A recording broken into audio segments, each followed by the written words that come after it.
We will resume now to our last session before the closing remarks of this 1.5 days, a discussion on how to strengthen the link between Geneva and New York on different issues. And this last panel is going to address a particularly important issue, and also that has a lot of implication in terms of strategic foresights and disarmament issues, which is the question of artificial intelligence for peace, and how to indeed tackle the challenges that are around this issue, and how to strengthen the link between Geneva and New York in addressing AI for peace.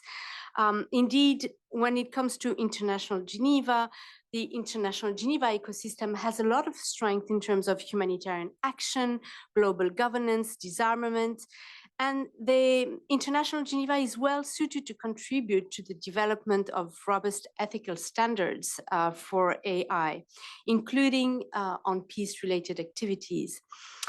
On the other hand, with its policy innovation capabilities, the New York ecosystem has a lot to contribute to this field. And so we are going to explore here indeed how to set standards that are also inclusive, transparent, that ensure accountability, how to ensure that we can elaborate standards of governance around AI, and all of these deep reflection will lead us also to the path to the summit of the future.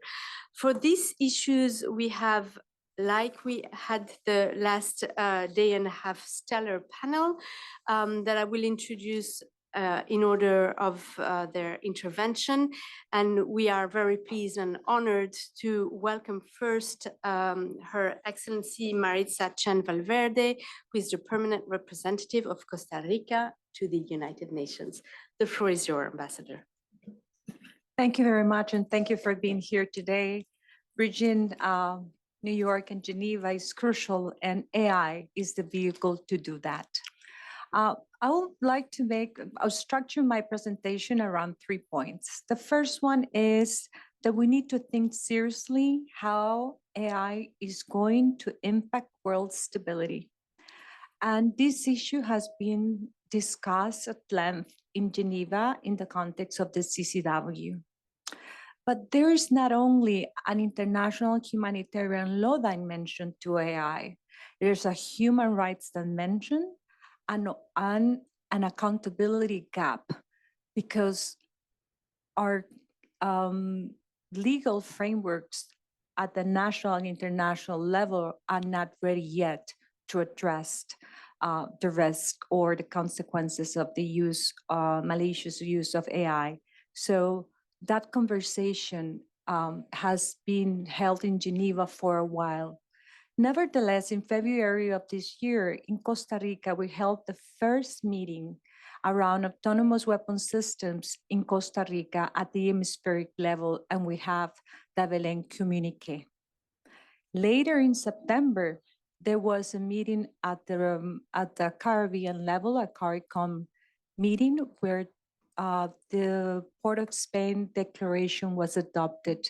And that declaration even takes a step further to the Bellal communique, because it even addresses intersectionality when it comes to artificial intelligence.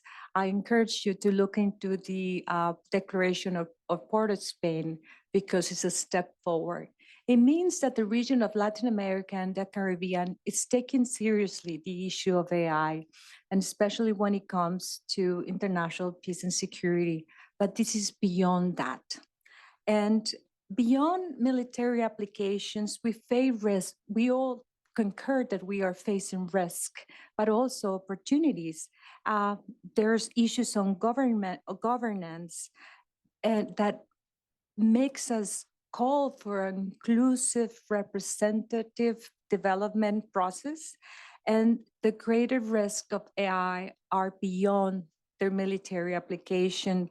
I think we'll hear today about the rise of misinformation, entrenched discrimination, misuse of AI for biotechnology, leading to engineered pandemics and misaligned autonomous systems.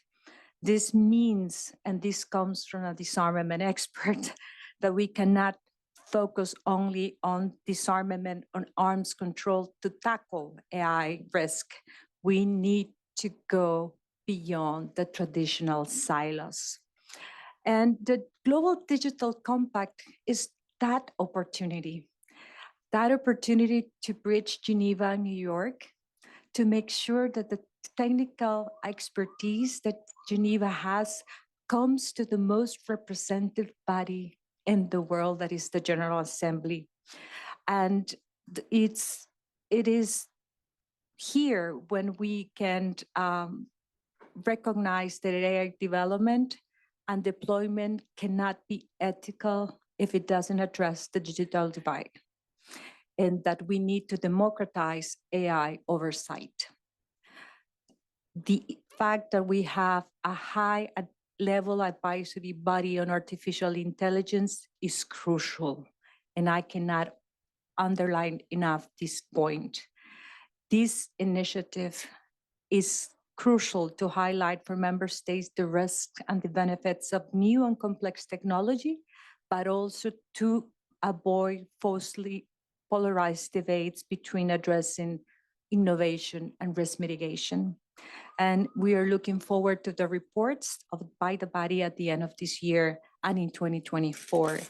The second point I'd like to make is that we must overcome the silos. We cannot govern AI in the usual silos. AI is cross-cutting and it goes beyond disarmament and arms control. If we continue business as usual, we would only govern application and miss the root cause of harm and risk. The problem is the development of increasing autonomous systems, whether weaponized or not. Loss of control, loss of human control in any context has the potential for global catastrophe. This means that we must overcome the false dichotomies, progress versus regulation, short-term risk versus long-term risk. We hear sometimes that addressing AI means stalling AI progress, or that we should prioritize addressing short-term risk over long-term ones. But these false dichotomies must be resisted. Innovating and deploying new AI technologies can be done while improving AI safety. And the key is to recognize which kinds of AI are most risky, notably frontier AI, such as large foundation models. And we need to understand and mitigate this risk while deploying robust narrow systems to help us make decisions. That's why the UN High Advisory Body is so important. AI, as I said before, is the bridge between New York and Geneva.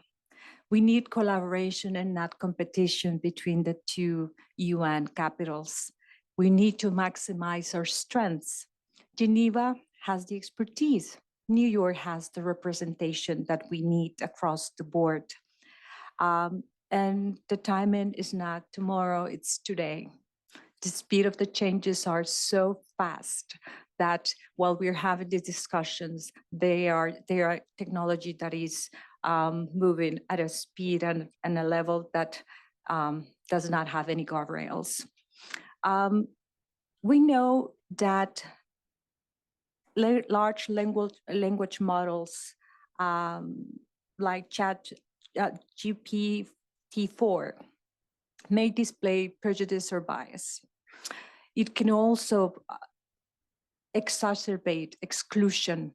Multilingualism can be done in only one language or two, avoiding other people, creating more divide between countries and inside countries as well. So we must make sure that these risks are mitigated in time while making sure that all factors are included. And this takes me what is happening at the European Union. If the European Union AI Act is ready to make the mistake of excluding foundation models, that would be similar to a climate treaty without requirements on big oil. So let's make sure that the Europeans get the EU AI Act together. The third point is that we need to recognize that AI is on par with climate change.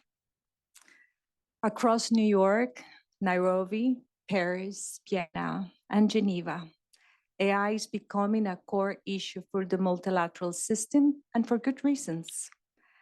Let's learn from the climate crisis and get standards right this time, proactively and not reactively.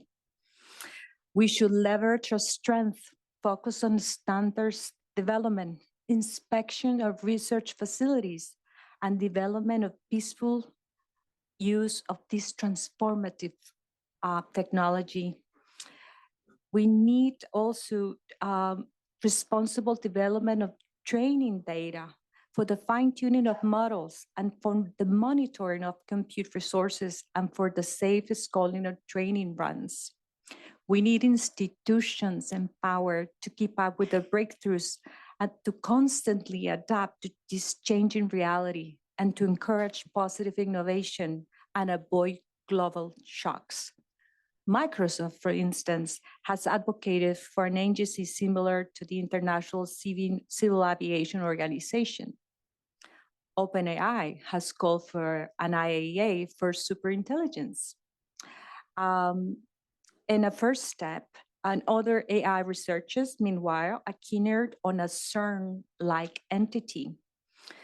For Costa Rica, a first step would be to create something akin to the Intergovernmental Panel on Climate Change, which keeps with the world abreast of research into global warming and develops ways to gauge its impact. This brings me to the analogy of AI and climate change. The last point I'd like to make is that AI development is dual use. And we should learn and streamline processes across all bodies and institutions, especially given the fact of technical expertise. It is impossible to have dozens of parallel processes. We need to focus our attentions, our resources, if we want to be effective. That means learning from processes across the world, whether at the WHO, UNGA, ILO, the CCW, or the International Organization for Standardization. Everyone is currently pushing for their specific regulation of applications, but this misses the most applications run on the same underlying models because there are only a handful of companies with sufficient architecture or infrastructure and expertise to build the scale at the scale of necessity. So we need to leverage every possible opportunity for cross-stakeholder exchange, for multi-stakeholder approach, whether these are regular conferences or ongoing policy processes. Across Geneva and New York, we should get together as many stakeholders and as often as possible to update our understanding of what's going on and what is needed. So as I said before, it would be useful to have an entity or a body that help us hold the threads together, collect key information, facilitate information exchange, and drive effective action from one encounter to the other. All ecosystems have to continually be plugged in. We need all hands on deck. So I encourage you all to work together so we can get this right. The Global Digital Compact is the opportunity to do so. We need to collaborate, not compete, and the time is now. I thank you.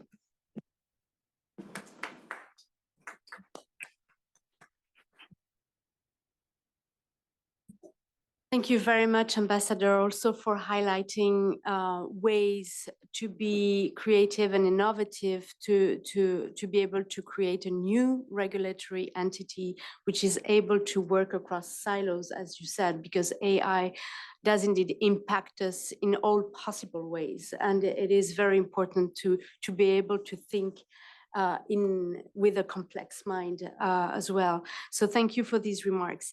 Our next speaker is Dr. Eleonore Fournier-Tombs, who is the head of anticipatory action and innovation at UNU CPR, and also research lead for the UN Secretariat of the advisory body on AI. Please, Eleonore, the floor is yours. Thank you very much. Bonjour, Excellences et collègues. Good morning, Excellencies and colleagues. It's a pleasure to join you here today for such an important topic. And thank you so much to the organizers for bringing together this fascinating panel. I've already learned a lot. What I'd like to talk about today is explain how a UN-led global governance of AI process could help mitigate some of the risks of AI technologies for conflict, and also help us harness globally the potential of AI for peace. So particularly, I want to give a specific example in my talk, and I want to talk about AI-powered disinformation and how it leads to conflict, as well as opportunities and specifically of deliberative AI for peace.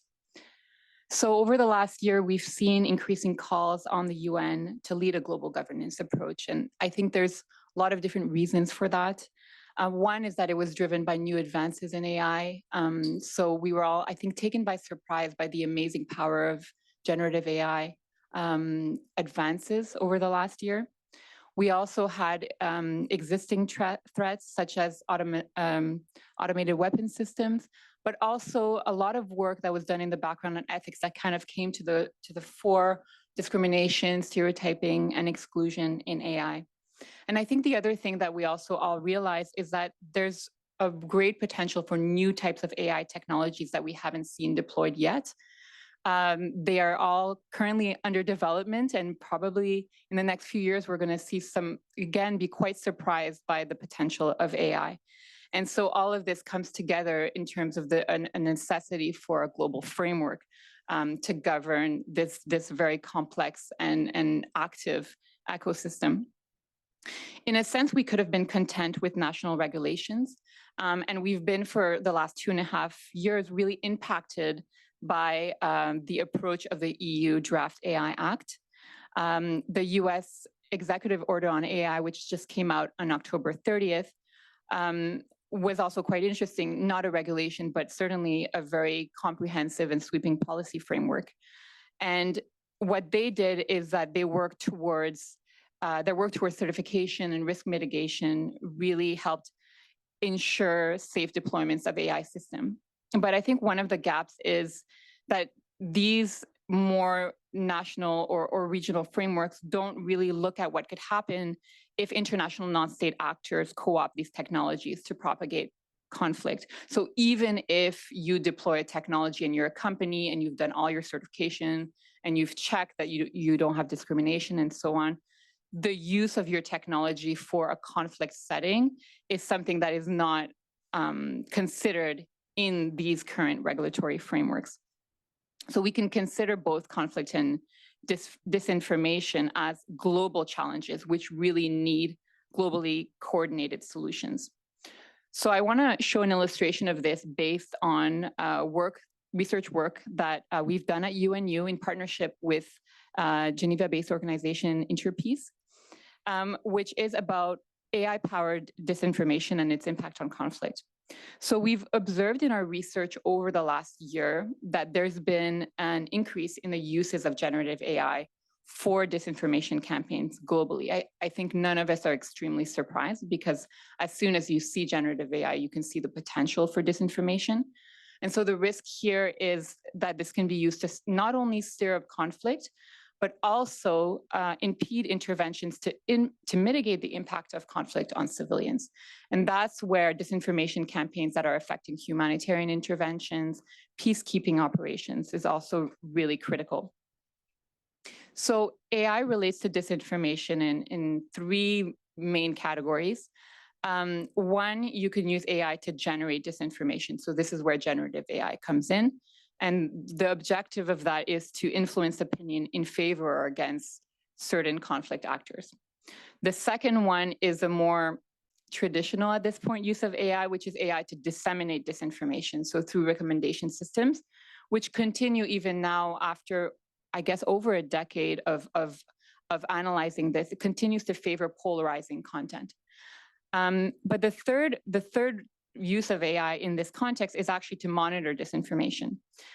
So you can use AI to flag suspected posts or accounts, to perform analysis of media, of trends that could predict conflict. So for generative AI, there's a lot of risks. One of them is that, as we've seen, it's really lowered the barrier of entry for the creation of false content. It's just so much easier now to create a deepfake video than it was 2 years ago. And it makes false videos, audio, and text so much more credible. It also increased the volume and the variety of disinformation content. So between creating one false image or one false video and 1 million, it's actually not a huge leap for one person to do. And what's interesting here is that there's different uses for different types of content. So text-based contents can be used to generate claims on certain conflict actors, but videos, audios, and images are used as proof for those claims. And so that's a really interesting consideration as well, is that you're going to see an increase in videos that are used to document a claim that's been made from a text perspective. And so in the last 10 years, we've looked at disinformation and tried to address it a lot.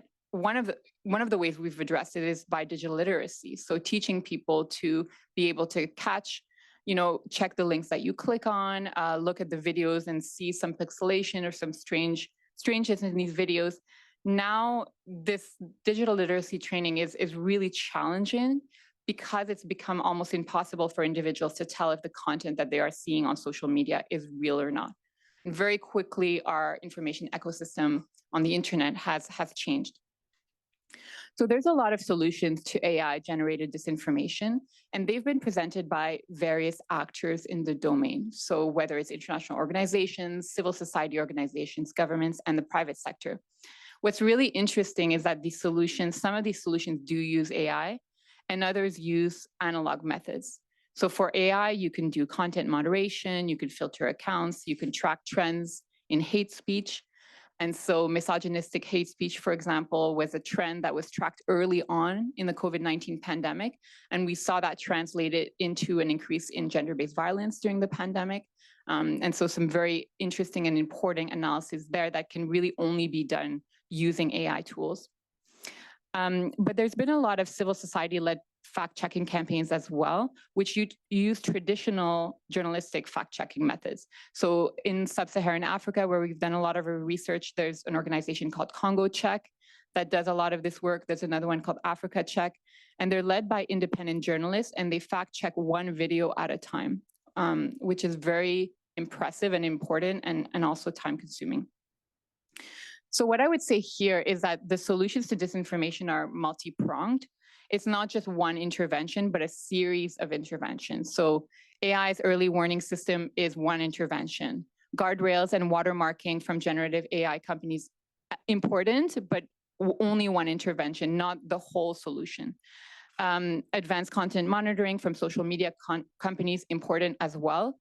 And independent civil society initiatives as well, really relevant, but they can't do all of this by themselves. So having a variety of solutions doesn't mean that the solutions should be scattered.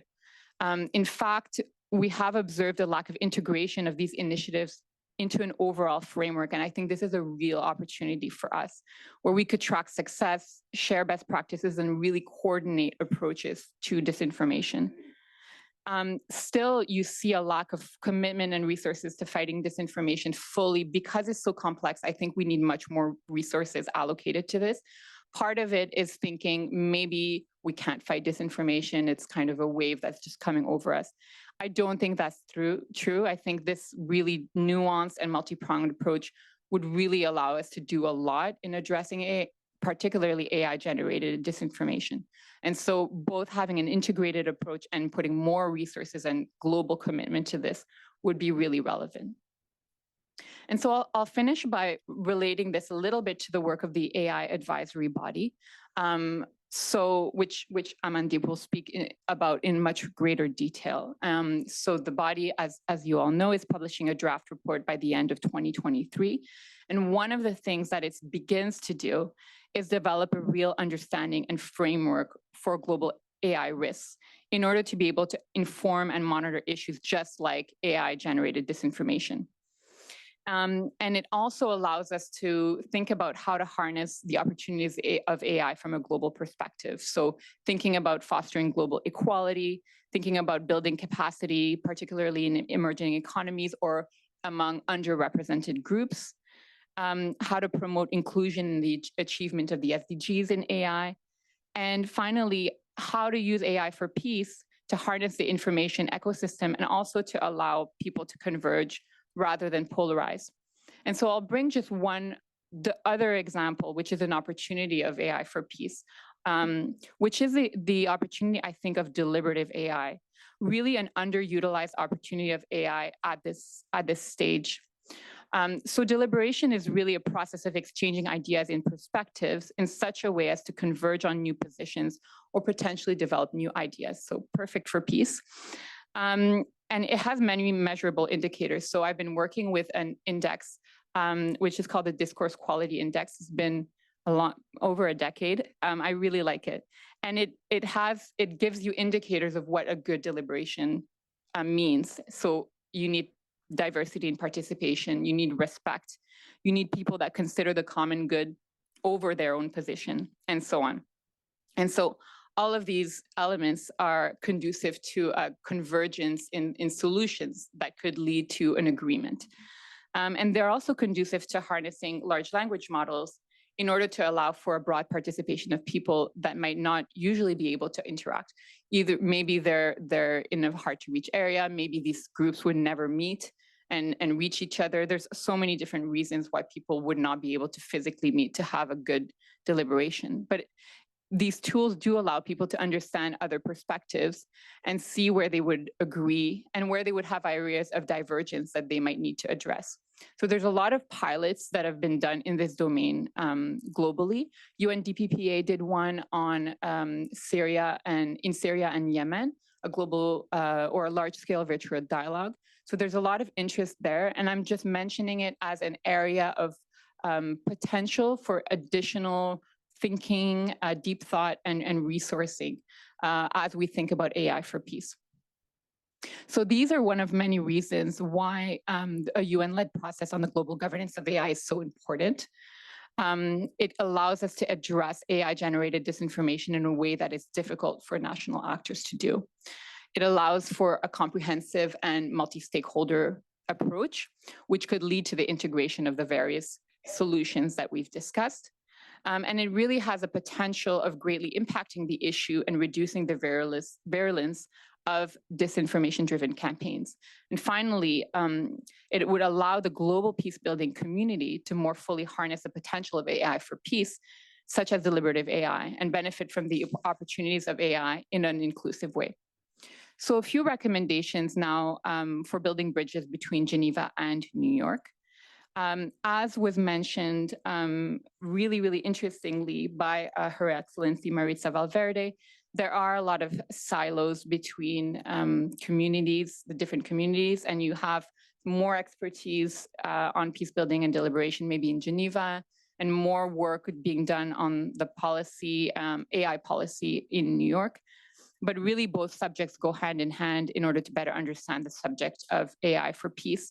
And so I think we could use the strength of both poles to convene some kind of a gathering in the first half of 2024 that would allow us to integrate the disinformation and conflict in multi-stakeholder interventions, set targets and objectives for fighting AI-generated disinformation, and chart a way forward towards the use of deliberative AI for peace in a more comprehensive way. And of course, all of this with the objective of informing the current work of the AI advisory body and the summit of the future. So thank you very much for your attention, and I look forward to our continued discussion. Thank you very much, Dr. Fournier-Tombs. It was really fascinating also the conclusion on disinformation and its impact on peace. During Geneva Peace Week, we had at least 2 or 3 panels on that very issue, not only for AI, but also the use of technology, very simple technology like radio and so on, and how disinformation would impact peace-building processes. So indeed, thank you very much for these very solid thoughts drawn from your research. Our next speaker is Ambassador Amandeep Singh Gill, who is the Secretary General's Envoy on Technology, and who is going also to lead us a little bit towards our reflection for the Summit of the Future and good governance, but also you have a so rich experience on all of these issues. So we're looking forward to listen to you now. Thank you very much. Thank you for this opportunity to share some thoughts. And I'll shorten my remarks so that we have more time for Q&A. In fact, the previous 2 speakers, Ambassador Chan and Eleonore, have laid out the field quite nicely, and I agree with what was said. In particular, I was struck by what Ambassador Chan, you mentioned, democratizing AI oversight. I think we have a large number of initiatives that are underway by individual countries.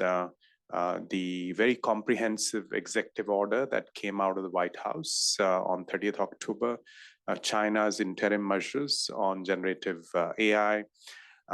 Then you have smaller groups like the G7 Hiroshima process. You have the UK AI Safety Summit that started a very important conversation with 28 countries present.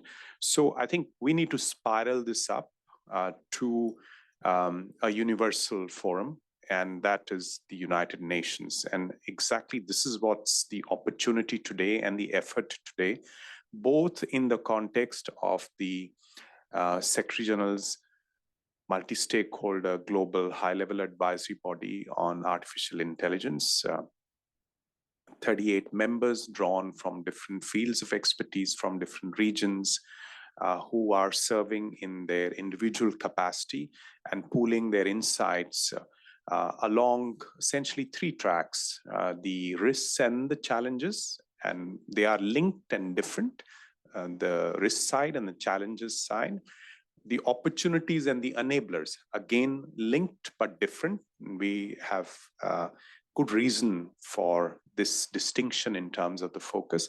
And then finally, the international governance of AI, what's needed to make it spiral from those, let's say, fragmented initiatives, important initiatives, into something coherent, something that works for and on behalf of all humanity, that's comprehensive in terms of its treatment of risks, to peace, to development, to trust among nations and within societies, because AI can impact both, and I don't have to explain this to this audience. So this work will be shared in 2 parts. There is an interim report that'll come out at the end of the year. It'll be a trigger for debate, for reflection, and also an important input into the Global Digital Compact process, which is one of the tracks for the Summit of the Future, one of the 5 chapters. It's part of the chapter 3 of the Pact for the Future that leaders will decide next September. So as we move from a consultations phase into a negotiation phase in the GDC, Global Digital Compact context, these inputs would inform the deliberations. Since AI is already on the agenda of the Global Digital Compact, it's one of the 8 themes that have been chosen for incorporation into the compact. So this is useful, this is helpful. And then there is a final report that'll come out in summer after further reflection, further debate, further refinement. And that again is timed before the gathering of leaders for the Summit of the Future. So if we have insights and recommendations that resonate, that command consensus and agreement, they can be captured in the form of a decision at that level. So that's how we can actualize the vision that Ambassador Chan shared at the outset of our discussion. So very briefly, I want to mention some challenges, the larger considerations around this work. There is, in the context of the Geneva and New York dynamic, there is the disarmament and peace and security piece, very critical discussion in that's happened in the Convention on Certain Conventional Weapons, where the focus was on lethal autonomy. I think the focus is broadening to autonomous weapon systems. They can have a variety of kinetic and non-kinetic effects. Autonomy can take different paths into the military domain. So we need to look at how to capture accountability, how not to have loopholes in terms of accountability under international humanitarian law, international human rights law, and other applicable aspects of international law, but also keep an eye on stability considerations, on threshold of armed conflict, on regional stability, and use by non-state actors. So there are a variety of challenges that are also being considered in the context of New York discussions, open-ended working group on the cybersecurity side of it, the new agenda for peace, that's again part of the Summit of the Future considerations. There is the trust side, and Eleonore went into misinformation, disinformation. I think AI has the potential to leach further agency away from humans, impact on societal relationships. So it's not only a question of integrity of public information. That's a very important piece, but there is a more fundamental piece around what you trust and what you believe in. Who do you trust? And so there are larger societal shifts that could happen with the technology as it's emerging. And so we need to keep an eye on that. And because that has implications for rule of law and for our democracies. And related to this is the concentration of wealth, concentration of power, because these threats to democracy and the rule of law may come from certain kinds of political systems. You know, our traditional conception of where these threats could come from, but they could also come from within open democratic societies, from unanticipated directions. So that's, I think, worth looking at. So I'll end there with look forward to the Q&A. Thank you. And human rights, of course, since Peggy is speaking, I didn't touch that, but obviously that's a very, very important piece as we go forward in these two tracks. Thank you very much, Amandeep, and also for allowing me to introduce our last, but not least, very important speaker, Peggy Hicks, who is the Director, Thematic Engagement, Special Procedures, and Right to Development Division of the Office of the High Commissioner for Human Rights. So you literally are giving us the view from Geneva, because you are, I hope that you are in Geneva now so that I can make this joke. Thank you. Yes, indeed. I am in Geneva where it's already dark out, so I appreciate that you all get to still have your lunch and afternoon. But no, I'm so glad to be able to join you all, and it's been really incredible listening to the prior speakers, and maybe to just then sort of, I hope, hone in on 4 points that will bring, as Amandeep said, the human rights perspective into the conversation a bit, and do some of that bridging between the conversation in New York and Geneva. I noticed in the concept note for the event, there's quite a bit of focus on ethics and not quite as much on human rights. So you won't be surprised to hear me make a bit of a case here. The reality is we all support the use of ethical guidelines and ethical standards. It's a fundamental foundation for some of what we want to do. But what we really want to emphasize is the fact that the human rights framework is a set of legally binding obligations, as contrary to ethics, and one that is already universally agreed. We're celebrating the 75th anniversary of the Universal Declaration of Human Rights. So we have a body of law and practice that's been worked on for 75 years that is incredibly relevant to the challenges that we're facing with regards to artificial intelligence in the peace environment and elsewhere.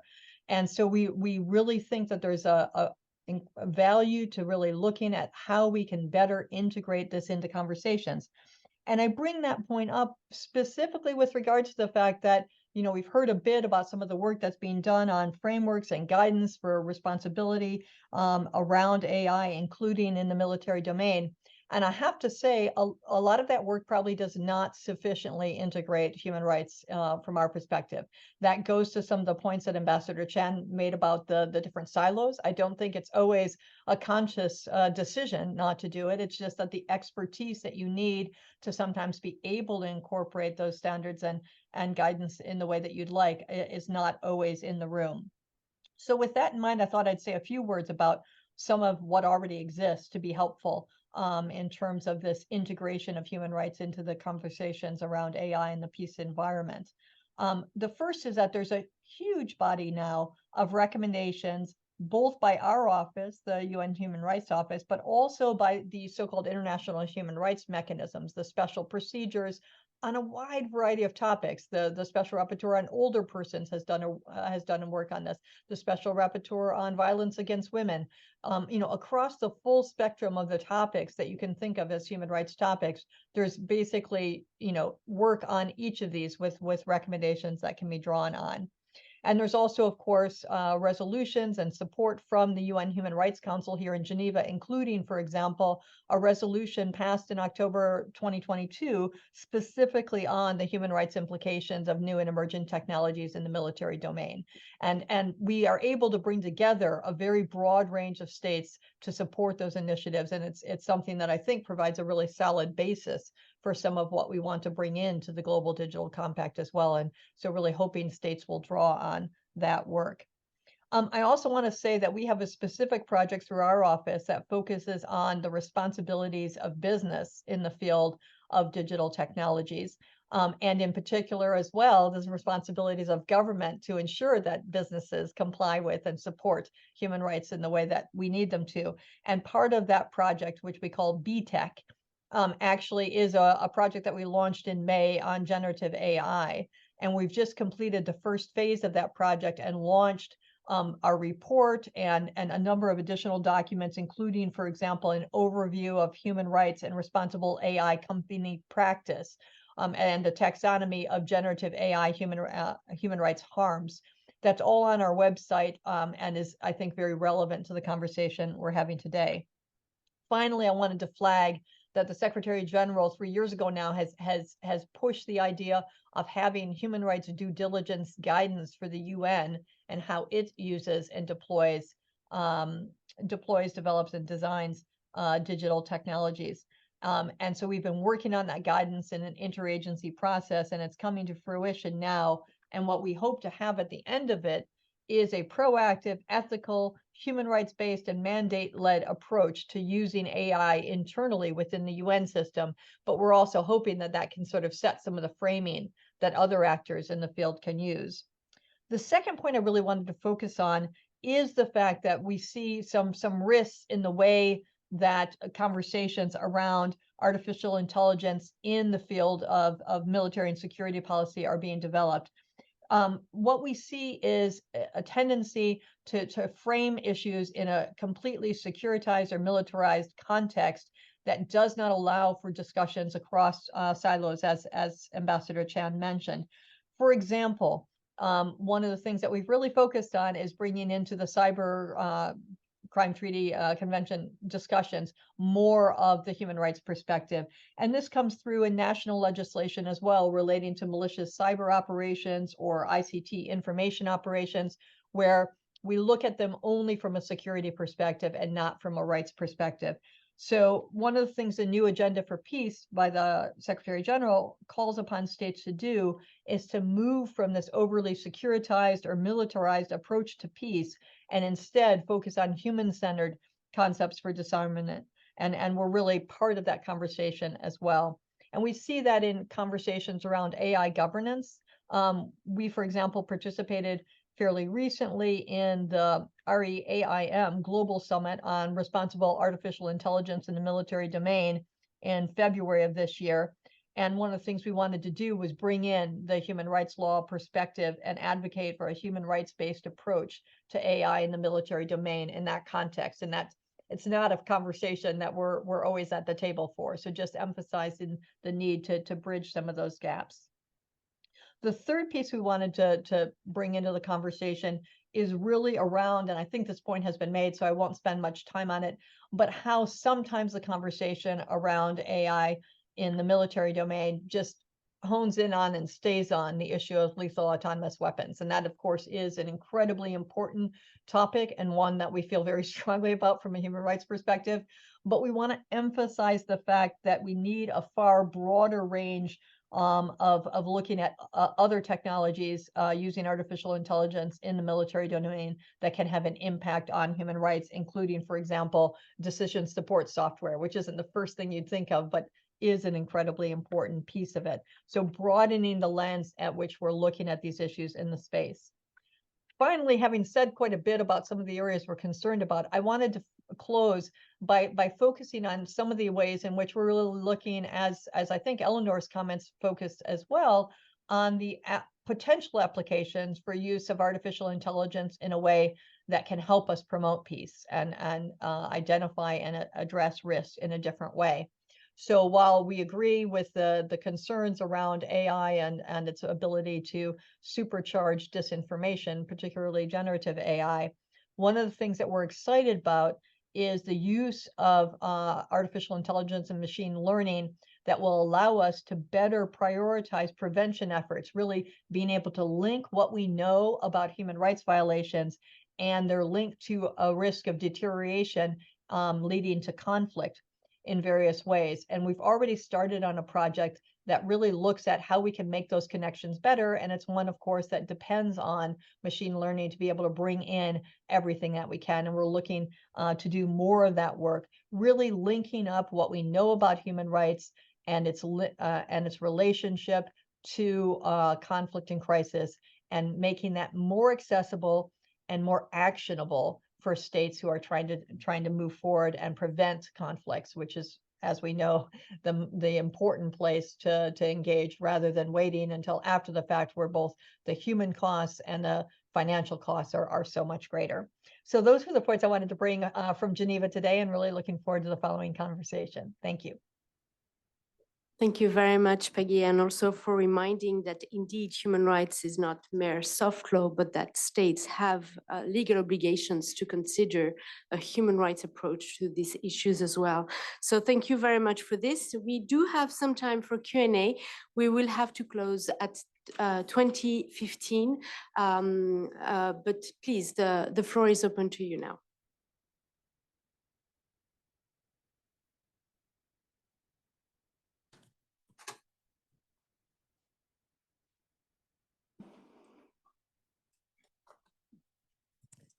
Thank you very much. My name is Anne-Marie Buzatu, and I'm from ICT for Peace. So I was very happy to hear so many of your contributions this morning. We are also working on a policy paper on how ICAO actually could be a model for governance. So very happy to hear that you could bring that up. And also recognizing the importance, basically the low barriers of entry for non-state actors. So this is really a difference from the aviation industry, where it's not planes, it's actually technology that people can get access to very easily, even individuals. So from a governance point of view, how do you see, say, adapting that a model similar to that, or another model where you can really have a governance framework that can govern those individuals and include them, or have some type of way to make that more effective? So thank you. We can take a couple of questions together. Hi, thank you for your comments. Can you address how the expertise and concerns of Geneva and New York are being directly communicated to big tech?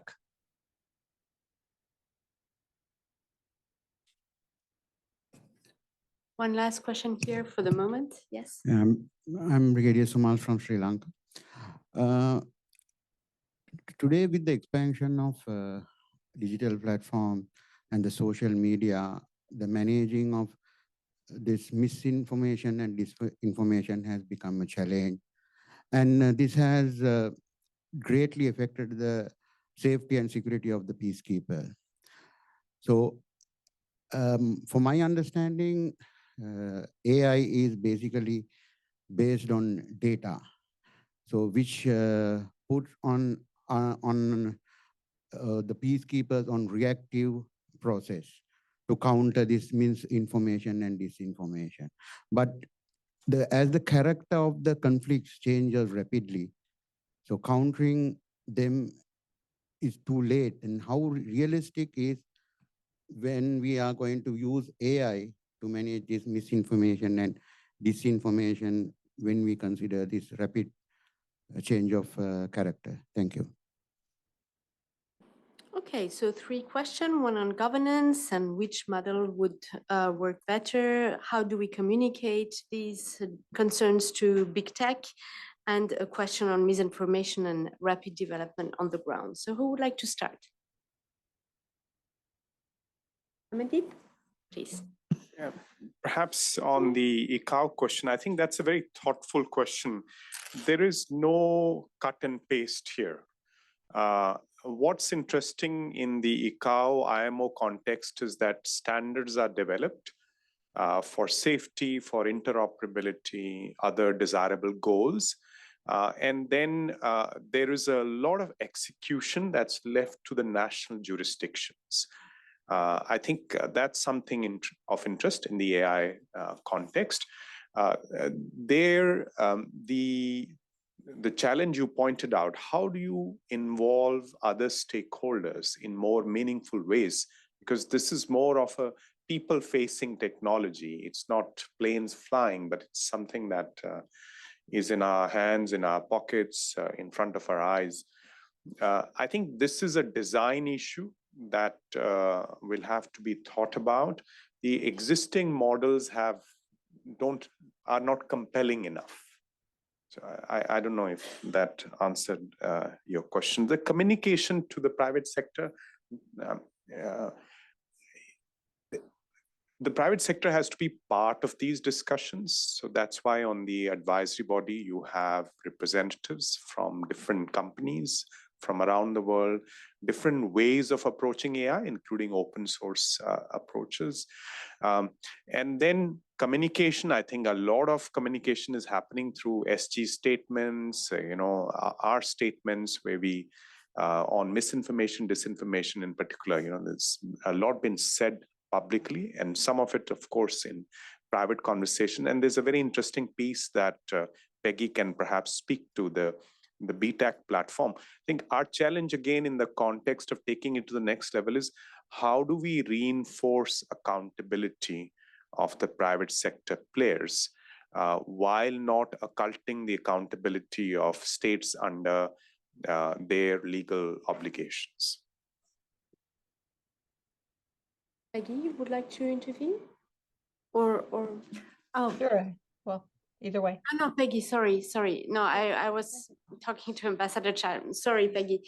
Ambassador Chan, do you want to intervene? Sorry. No, I just wanted to say that we need options, and those are options that could be guiding member states when we address these issues in the digital compact. And the digital compact must be the avenue to have this discussion. And as up to this moment, I have heard all member states say that this must be a multi-stakeholder approach. And then we need to convince our experts that to do so, because what our experience was at the open-ended working group on ICTs is that we do need people who work in the industry, the think tanks, the research, the academia, who have more knowledge than even the member states themselves. So member states are lagging behind because the knowledge is elsewhere, but we need to get it right. Because the new agenda for peace is calling for governance frameworks, not only on AI, on cyber and outer space. We need to, and the Summit of the Future is that opportunity to have governance frameworks on things that at the national level, some countries had not even started, what others are really advanced. So that's the purpose of the Summit of the Future, and addressing things that like AI, outer space, cyber, that are unregulated. And like, for instance, the open-ended working group on ICTs now have a directorate of point of contacts that we didn't have before in case that there's a ransomware attack like Costa Rica experienced twice last year. So we do need those venues, and the examples are provided could be useful.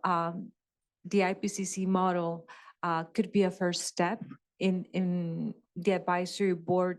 A body is one, but then we need to think of something more institutionalized, because the risk and the depth of this issue, it's unknown to many delegations, and you can see that in the representation and the voices that you hear at the UN.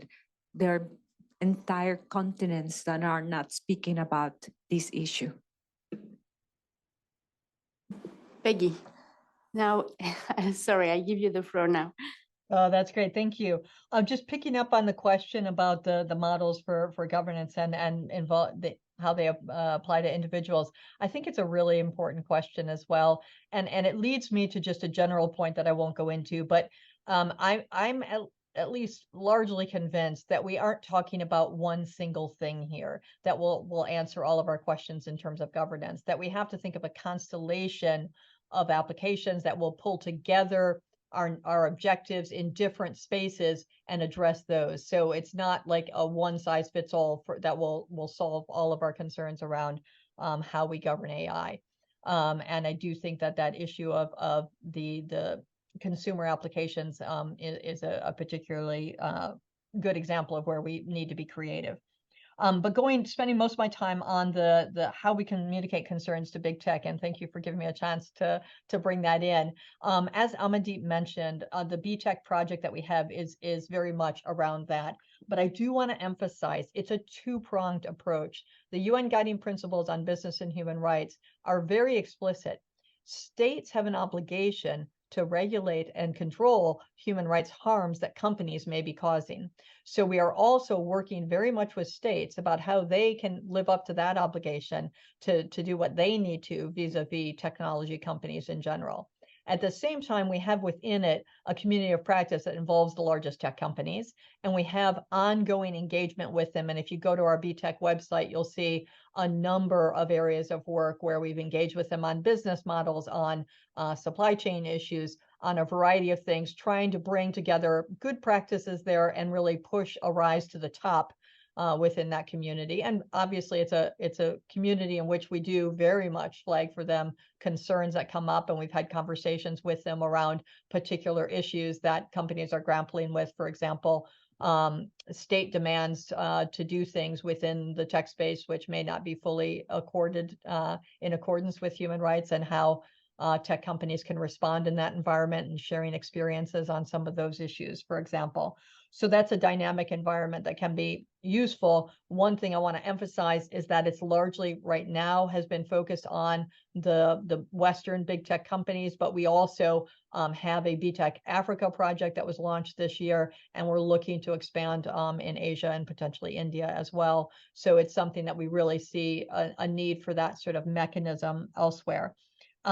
we also though I want to pick up Amandeep's point about advocacy. We are vocal about what's going right and what's going wrong in the space. I think the High Commissioner's letter to Elon Musk that he wrote about a year ago now was important and useful.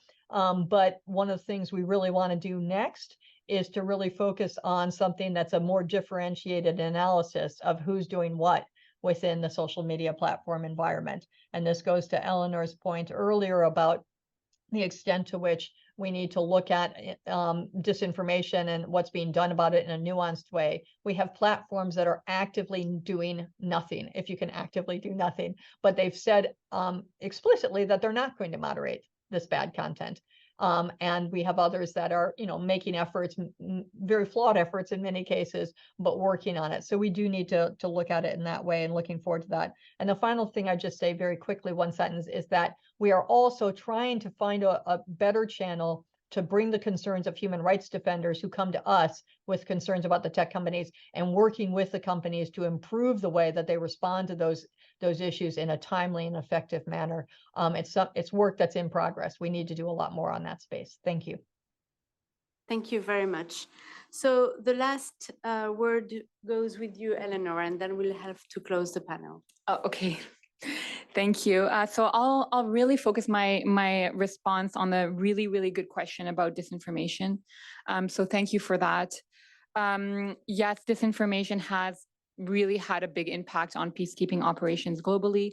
And if you haven't seen it yet, I found the Secretary General's policy brief on information integrity of platforms really striking, because it cites a survey in which 80% of UN country offices and peacekeeping operations have raised concern about the impact of disinformation, and many of which have said that they've actively seen the impact of disinformation harming their work.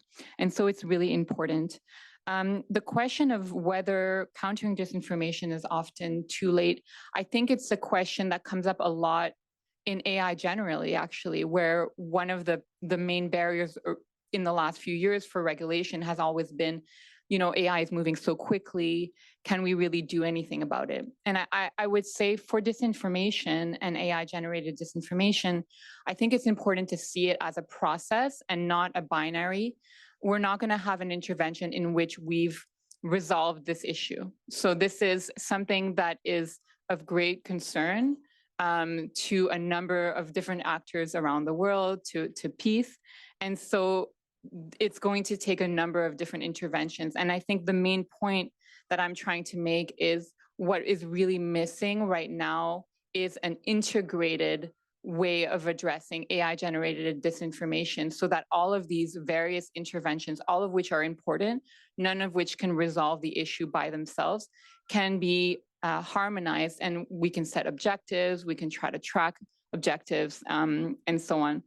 So as Peggy mentioned, it's really a question of using a constellation of different approaches. And so sometimes it will work, sometimes it will fail because it didn't come fast enough. But I don't think that means that we shouldn't do anything.